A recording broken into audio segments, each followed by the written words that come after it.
Road to Rock. All right now by Free.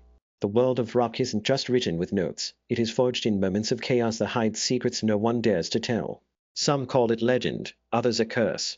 Turn up the volume. This is Road to Rock, and this is the story of N.N. By 1973 were a working band with a reputation for lean, soulful rock. They had the voice, the guitarist with a vibrato that could stop a room, a bass player who wrote like a teenager, and a drummer who held the whole thing down. They also had a problem every young band learns, no big hit, and a label nudging them toward radio airplay. And the origin of the song was simple and stubborn. Andy Fraser brought the core idea, a propulsive, open-chord riff and a bass line that pushed forward. Paul Rogers shaped the vocal melody and tightened the words into a sing-along.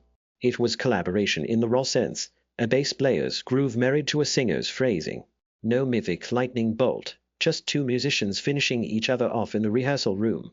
And they went into the studio with Guy Stevens producing. The sessions were at a London studio that favored live takes. The band played it as a unit. That room sound is part of the track. Kossoff's guitar amp breathing behind Rogers' vocal, Kirk's drums clipped and forward, Fraser's bass both melodic and driving. The solo feels like a held breath released. The recording catches every little squeal and sustain that made Kossoff rare among British guitarists. And musically the song is stubbornly economical.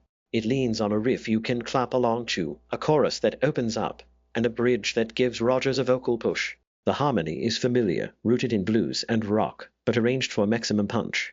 The production choices were minimal on purpose: room mics, real bleed, and a focus on feel over polish. That is why it still hits like a live show. And there was real pressure inside the band. Management and label wanted a single. Guy Stevens pushed them to hone something radio-ready. At the same time, Kossoff was beginning to carry burdens that made touring and touring life heavier. The success of the record eased their finances but did not fix those tensions.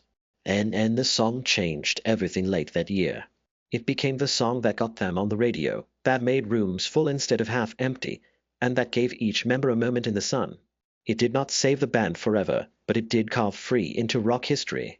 Listen closely and you hear why. Simple idea, played with conviction, captured in a room where the chemistry could not be faked. Subscribe to the channel and smash that like.